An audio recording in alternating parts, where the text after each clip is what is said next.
Hello guys, welcome to Piyush PCS. और आज हम लोग देखेंगे प्राचीन भारत में भारतीय विदेशी आक्रमण, जो कि जेपीएससी, बीपीएससी, एनटीपीसी रेलवे के लिए काफ़ी महत्वपूर्ण सिद्ध होगा। इसके अलावा state PCS exam, state exams, SSC जैसे एग्ज़ाम्स के लिए भी काफ़ी महत्वपूर्ण सिद्ध होंगे। तो चलिए पहले प्रश्न से शुरुआत करते हैं। निम्नलिखित पाश्चियन शासकों में से किसका शासनकाल प्रसिद्ध शिलालेख तख्त ए बाही या कहीं कहीं मिलेगा तख्त ए ताही में निश्चित रूप से निर्धारित किया गया है? माउस, बोनीनीज, गोंडोफर्नीज या अपोलोरियस। इसका सही उत्तर हो जाएगा गोंडोफर्नीज। ये सब बहुत ही इंपॉर्टेंट प्रश्न है। ऐसा प्रश्न है जो आप लोग को बहुत कम देखने को मिलेगा, लेकिन एग्जाम्स में यही पूछ देते हैं खासकर। अगला प्रश्न देखते हैं। निम्नलिखित में से मगध का कौन सा राजा सिकंदर महान के समकालीन था? घनानंद, महापद्मानंद, सुकल्प या फिर चंद्रगुप्त मौर्य। सही उत्तर हो जाएगा घनानंद था। ठीक है, अगला सवाल देखते हैं। सिकंदर के हमले के समय उत्तर भारत पर निम्नलिखित राजवंशों में से किस एक का शासन था? मौर्य का शासन था, नंद का शासन था, शुंग का शासन था या फिर कन्नौ का शासन था? सही उत्तर हो जाएगा नंद वंश का शासन था। ठीक है, किसका था? नंद वंश का शासन। किसके समय में? जब सिकंदर हमला किया था तब। ठीक है, अगला सवाल देखते हैं। प्राचीन काल में भारत के आक्रमणों के संबंध में निम्नलिखित में से कौन सा एक सही कालानुक्रम है? ऑप्शन है यूनानी कुषाण, यूनानी शक कुषाण, शक यूनानी कुषाण या फिर शक कुषाण यूनानी। इसका सही उत्तर हो जाएगा, सही कालक्रम जो है वो है यूनानी शक और कुषाण। क्या है? यूनानी शक और कुषाण, यूनानी शक कुषाण। ठीक है, अगला सवाल देखते हैं। अशोक राज्य की स्त्रियों ने किसके विरुद्ध युद्ध भाग लिया था? ठीक है, बैक्ट्रियनों के विरुद्ध, फारसियों के विरुद्ध, पार्थियनों के विरुद्ध या फिर यूनानियों के विरुद्ध? तो सही उत्तर हो जाएगा यूनानियों के विरुद्ध। ठीक है, यूनानियों के विरुद्ध जो है अशोक राज्य की स्त्रियां जो थी वो भी भाग ली थी इसमें। ठीक है, अगला सवाल देखते हैं। युद्ध भूमि में बड़ी संख्या में सैनिकों के मारे जाने अथवा आहत हो जाने के बाद किस किस भारतीय गण अथवा राज्य की स्त्रियां ने सिकंदर के विरुद्ध शस्त्र धारण किए?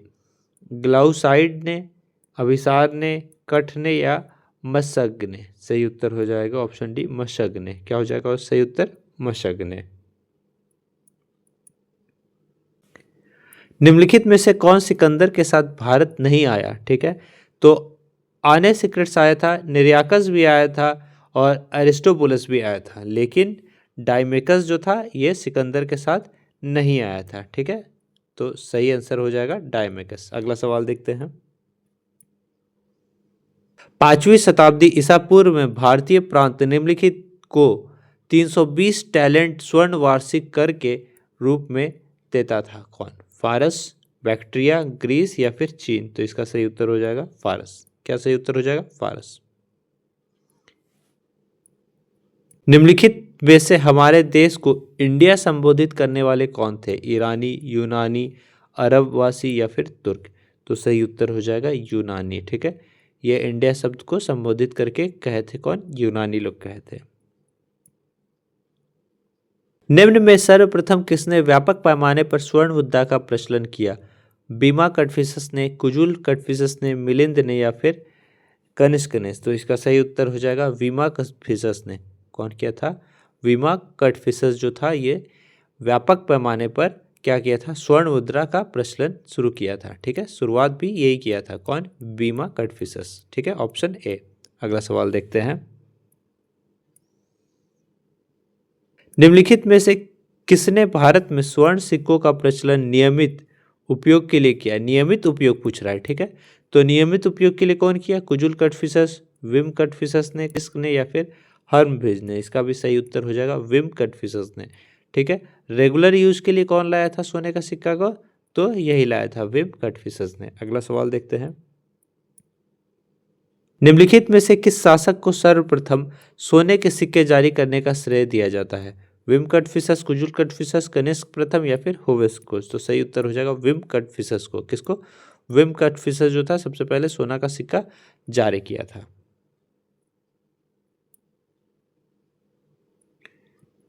बिनांडर एक शक क्षत्रप था, यवन राजा था, फारसी सेनापति था या अफगान आक्रमणकारी था। तो ये क्या हो जाएगा, यवन राजा था। कौन, बिनांडर जो था एक यवन राजा था, ऑप्शन बी। बिनांडर क्या था, एक यवन राजा था।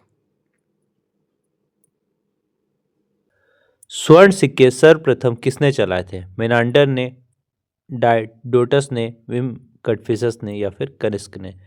तो देखिए इसका सही उत्तर होगा विम कटफिशस ने। लेकिन अगर पूछ दे 24 कैरेट, ठीक है, 24 कैरेट गोल्ड का सिक्का, ठीक है, 24 कैरेट गोल्ड का सिक्का किसने चलाया था, तो फिर क्या हो जाएगा, मेनांडर हो जाएगा। ठीक है, 24 कैरेट स्वर्ण सिक्के अगर पूछ दे तो कौन हो जाएगा, मेनांडर हो जाएगा। अगला सवाल देखते हैं, निम्नलिखित में से किस शासक को भारत में सर्वप्रथम 24 कैरेट, ठीक है, 24 कैरेट सोने के सिक्के जारी करने का श्रेय जाता है, तो ये हो जाएगा मेनांडर को। ठीक है, जहां 24 कैरेट आ जाए वहां आपको मेनांडर टिक करना है। ठीक है, और प्रथम आ जाए तो विम कटफिशस। भारत में उत्कीर्णित सिक्कों का पहल चलन आरंभ करने वाले थे हिंद यूनानी, अशोक, कुषाण या फिर शक। सही उत्तर हो जाएगा हिंद यूनानी। क्या हो जाएगा सही उत्तर, हिंद यूनानी। ठीक है, अगला सवाल देखते हैं, आकृति युक्त सिक्कों का प्रचलन भारत में सर्वप्रथम किसने किया था।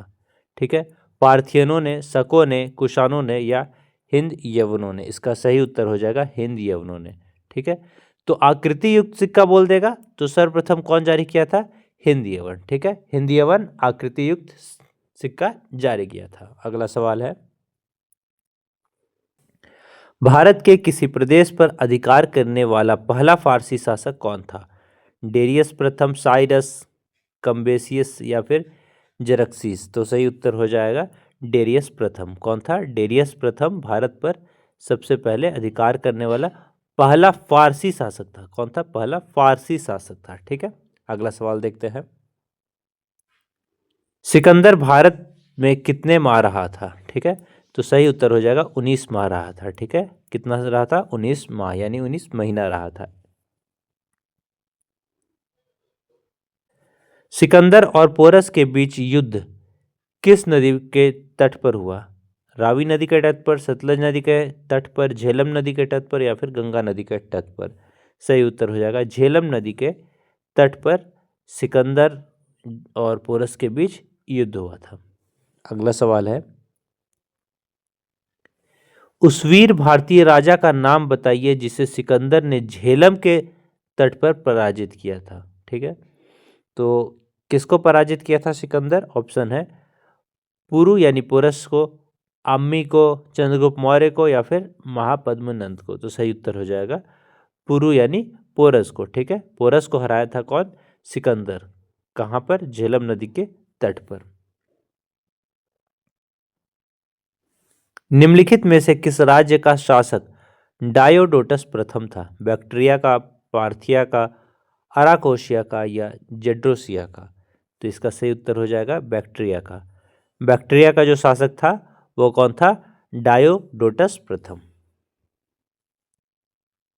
किस चीनी जर्नल ने कनिष्क को हराया था, कनिष्क को हराने वाला कौन था, पांग यांग, पेन चाओ, सी हुआंग टी या फिर होटी। ठीक है, तो कनिष्क को हराने वाला था पेन चाओ। ठीक है, कौन था, पेन चाओ। बहुत ही इंपॉर्टेंट प्रश्न है, आपको जल्दी कहीं मिलेगा नहीं, लेकिन जेपीएससी और यूपी ट्रिपल एससी जैसी एग्जाम्स में ये पूछ सकता है।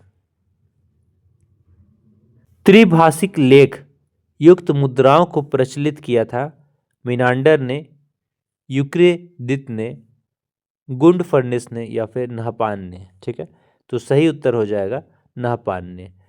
त्रिभाषिक लेख युक्त मुद्रा जो जारी किया था वो था नहपान। ठीक है, अगला सवाल देखते हैं, किस हिंद यवन शासक के राजदूत द्वारा विदिशा में गरुड़ स्तंभ एवं अभिलेख समर्पित किया गया है। ऑप्शंस है यूथोडेसम, दिमित्रियस, मिनांडर या एंटी आल्किडस। तो इसका सही उत्तर हो जाएगा एंटीआल्किडस। ठीक है, एंटीआल्किडस हिंद यवन शासक के राजदूत द्वारा विदिशा में गरुड़ स्तंभ एवं अभिलेख समर्पित किया गया है। अगला सवाल देखते हैं, किस कुषाण राजा ने प्रमथिद विरुद्ध धारण किया था? ऑप्शन है कुजुल कटफिसस, विम कटफिसस, तनिष्क महान या फिर होविस्क। तो सही उत्तर हो जाएगा कुजुल कटफिसस। ठीक है, अगला सवाल देखते हैं, पहला ईरानी शासक जिसने भारत के कुछ भाग को अपने अधीन किया कैम्बिसिस था, साइरस था, डेरियस था या फिर छायर्स था? तो इसका सही उत्तर हो जाएगा डेरियस प्रथम था। पहला ईरानी शासक था जो भारत के कुछ भाग को अपने अधीन करने वाला था, वो था डेरियस। और हाँ गाइज, लाइक सब्सक्राइब शेयर जरूर कर दे ताकि हमारा भी मोटिवेशन बना रहे। इसी के साथ आज का सेशन समाप्त होता है। जय हिंद, जय भारत।